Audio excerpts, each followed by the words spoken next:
Hi, and welcome to my podcast, For Parents. My name is Ann Maxwell, and I'm inviting you to a space where you get to be who you are, not only as a parent, but as the amazing being you actually are. Welcome to the podcast. So, I am on with one of my favorite people. My name is Ann Maxwell. Chelsea and I have known each other for, I think, probably 6 years at this point, and worked together really intensely for about 4 of those years. And then recently reconnected, and we are in totally different space right now. So before I go on, hi Chels. Hello, Anne. It's so nice Hi. to be here. Thank I you. I'm so happy to have you here. And we were chatting, and the podcast that she and I did together and that I did afterwards are awesome, and we're different, and we just wanted to have this one be a redo, and we may be redoing other ones as well. I don't know. But this one is called Connecting with the Other Adult or Adults. It could be other step parents, it could be a current boyfriend or girlfriend, it could be grandparents, teachers, right? Lots and Mhm. lots and lots of experience. And in order to connect with other people, you have to be connected to yourself. You have to be willing to connect with yourself. And part of that connection is the ability and the ability and the willingness to connect with all of you, the good, bad, and the ugly, and to acknowledge it all, and not as a fault finding thing, or as a lot of times we hide some of the best parts of ourselves, thinking that there's something wrong with us. And I think that especially in families where there's been a split between the parents, there's a tendency underneath the I'm doing it right and they're doing it wrong to secretly believe that we're actually the ones in the wrong, and that if we could just have said or done something different, then either they would have changed or the problem would have disappeared or whatever. I think you're dead on with that. And I know that you speak, especially lately, a lot about authenticity. When you show up authentic in any circumstance, and I find it very often. I mean, my son is 9 now, so there's a lot more adults now to talk to and to listen to or not listen to. But if you come into those conversations authentic as you and have a real conversation with someone that is also showing up that way, you can actually learn a lot. Like that's the piece that I think it sort of can be missing when you do separate from the other parent and come back. And what you were just speaking about with regard to sort of showing up almost with like a bit of a wall or a defense thing, no one's actually getting anywhere. They're not Right. learning from you, you're not learning from them, no one's sharing ideas. And that saying, it takes a village to raise a family or raise a kid, it's really true. But all the Mm-hmm. villagers have to actually be listening and adding and like being them with it, or it can get messy. Well, and the thing about authenticity too is it's almost like, to answer this question, what's it like to be the real me with my child or with the other adult or with the teacher or with my colleagues or whatever. But Mm-hmm. that idea of being actually who I am, as opposed to being dressed up as somebody who's looking for a result, whether it's a second date or a Mm-hmm. dinner or Or or positive like, I mean, positive feedback. yeah, I'm thinking how parent teacher interviews used to go when Charlie Oh was my in like God. kindergarten versus now in grade 4. It's sort of like there's sort of there it's like ain't nobody got time for that anymore either, with showing up being like, watch me be perfect and say all the right things and tell me I'm a good mom because you see other good moms and this is what a good mom says and this is what a good mom wears and dresses and this Right, is what she says she exactly. does. But I can't ask for their help either. They see a lot more kids than I do. So if I say this is actually how we've been handling this at home, do you have any suggestions? Mhm. from what you see from all of the many kids that you see in a day to both of his teachers, what's your take on this? What do you think? What do you think? And people can share, people can listen and hear each other. Yeah.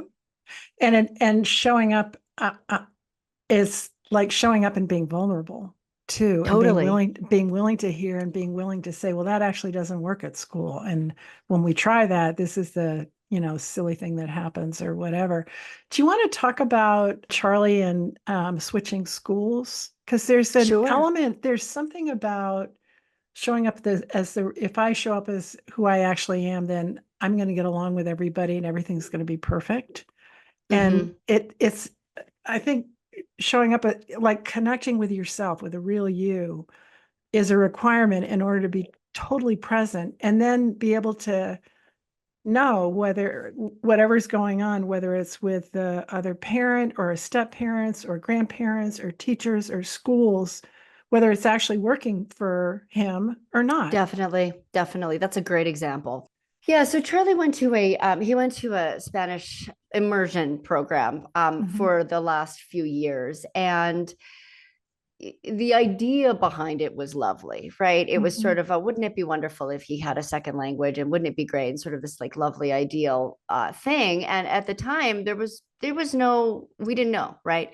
And so Charlie went through it, and in the early years, it was okay, it was fine that we didn't notice Mhm. that it was working or really not working, and also we didn't have a lot of reference points to compare to either, right? He had just Right. been in that, and sort of progressively the parent teacher interviews and the feedback was getting more difficult, and not just from other adults but also from my son. It Mhm. was sort of like, day 3 of a new year last year, he was already hating going and trying to make excuses to not go and stuff, and you have to listen to things like that. And so we decided to make a switch, and part of it is through what you were just talking about, showing up really as you, and showing up, and Charlie being encouraged to do the same thing. Charlie gets along with everyone, so that's not he was making friends, and that piece was fine, and everything in another language, and he just, frankly, he just was not getting it. He wasn't loving it. It started to get in the way of him learning subjects that at one point he was really good with. So that Mhm. was like, academically, there were sort of issues that we knew we were going to have to work through somehow. And it was sort of like, is this going to work? Is this really working for who he is and his strengths and what he's great So at? talk about his strengths. Like, who is Charlie and what does he love? What lights up his life? What makes him bound out of bed in the morning? He's a creative kid. He's super Yeah. creative. So Lego, painting, drawing, piano, music, dancing, singing, and Talk all of about some of this. the piano stuff. I mean, he's Yeah, just brilliant, he right? is just brilliant with it. Thank Yeah. you. His ear is brilliant. So we listen to all kinds of music, and some of it is age appropriate and some of it isn't. So we listen to rap and hip hop and gospel and classical music. We listen to everything. And so he gets to know what they're all about, and the even like the what's behind it, the history of it and stuff. I start to Yeah. help him with, because it's a creative outlet for people. So describing, we were listening to some hip hop the other day. We were listening to Macklemore, and there's that like do do do do do do do do do downtown, the song Downtown. And Charlie gets up from the table and said, "Do you know what notes those are?" And I was like, no. How would I know that? No. Do you? Yeah, I think that's C and F. And he runs over to his keyboard and he starts playing it immediately. Right. And so now it's really, really cool to see him develop there. Right. Yeah. Right. Right. So this podcast is for parents. That is such a great example of um, being connected to all the other adults in his life that have any kind of say at all in how he spends the bulk of his time when he's not at home with you guys, which is Yeah. at school. And the cool thing about it is that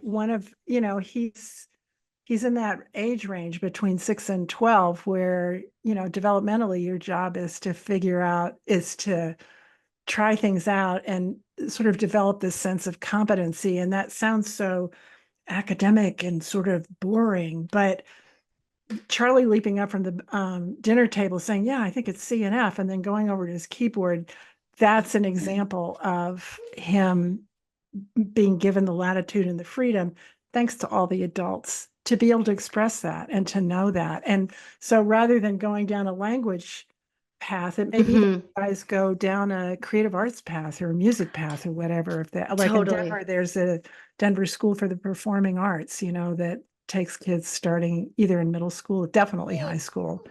But yeah, like Yeah. that. Well, Yeah. and it was a big choice, right, to move schools. And so there were conversations around, well, should he drop piano so that he can focus on this language thing? And how much more homework does he have to do at night? And should we get him a tutor for Spanish?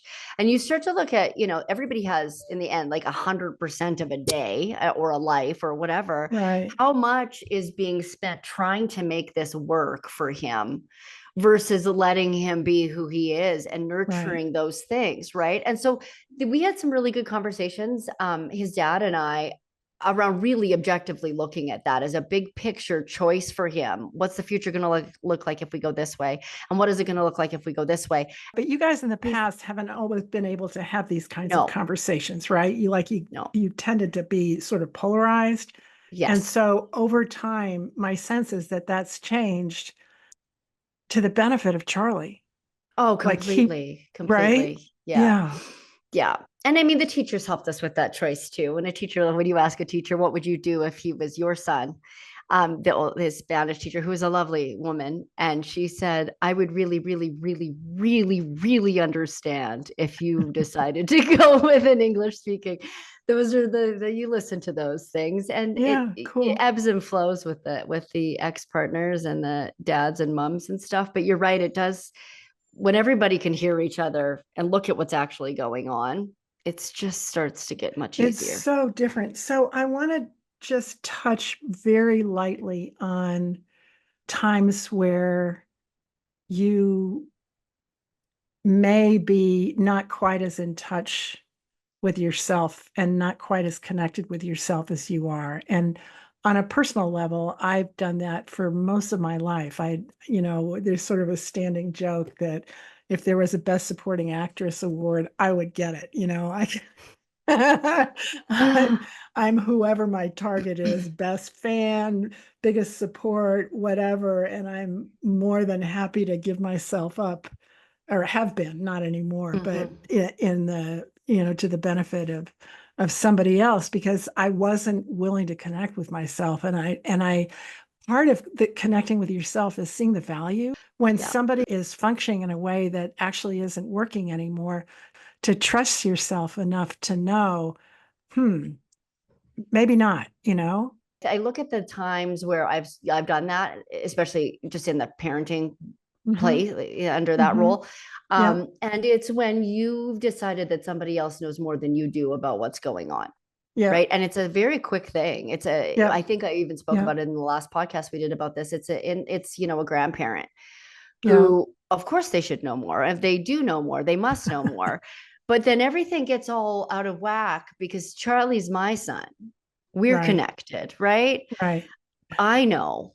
I do know, and I can listen and I can hear them and take their advice under consideration, but everybody sort of seems to flail when you're no longer being your kid's Being parent, yourself. Yeah. right? Yeah. And Exactly.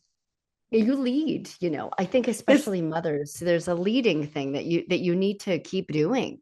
You've got to be this person in sort of charge in some ways.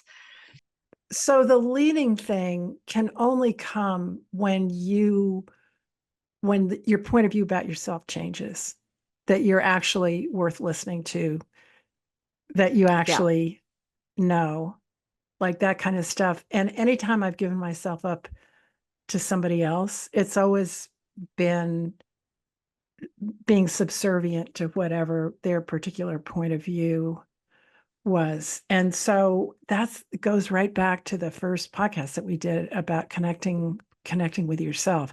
And connecting with yourself is connecting with all the parts that you love, the parts that you wish didn't exist, and everything in between, and acknowledging them. And the thing that I know is about how I view myself is how I present myself to the world. And how I present myself to the world is what the world sees, and then what the world responds to. So if I don't think that my point of view counts, or if I don't think that my point of view is as valuable as somebody else's, the world will agree with me and show Yeah. me lots of ways where my point of view is actually true. Yeah, Does that, absolutely. yeah, Yeah, you think of the cool. sort of teetering thing. I don't really know what I'm doing. It's a nasty little voice that can really take over a lot of different places. You know And what? as soon as you go It's there, you're like, awful. everybody can feel that, right? That's when people Yeah, jump in with overstepping advice that isn't, right. it's sort of like I said, everything just sort of goes out of, out of You know what I whack. do with those thoughts? A Mm. friend of mine said, nobody else can think your thoughts for you. You are the thinker of your own thoughts. So when these thoughts come in, I just yell at them, shut up. Go Yeah. away. Chelsea and I have a journey. We've been on a journey together for a while. Yeah. And you guys, your life is your journey, and you might as well enjoy it. And part of enjoying it is enjoying yourself. I'm just going to leave you with this one visual of a friend of mine whose son was, I don't know, 3.5, and he loved to eat. And, babies have these big tummies because your liver apparently is the same size when you're born as it is when you die. And so that, they have these little round bellies. And he was so happy, and he was all dressed up. He had a shirt over, pair of shorts, and he pulls his shirt up like that, and he rubs his belly, and he's laughing. I just thought, if you ever want to see an example of somebody who's just really happy with who they are, watch a kid. The smaller they are, the easier it is to see. So I wish you guys those kinds of experiences. Enjoy. Don't take yourself seriously. Have fun, and get back to me or to us if you have any questions or any ideas. Okay. Thank you all, and thank you, Chelsea. Thank you so much, Anne. Thank you so much for listening. I'd love to hear from you. If you'd like, you can connect with me below in the comments section. And if you'd like more information about me, please go to my website at www.annmaxwelllcsw.com.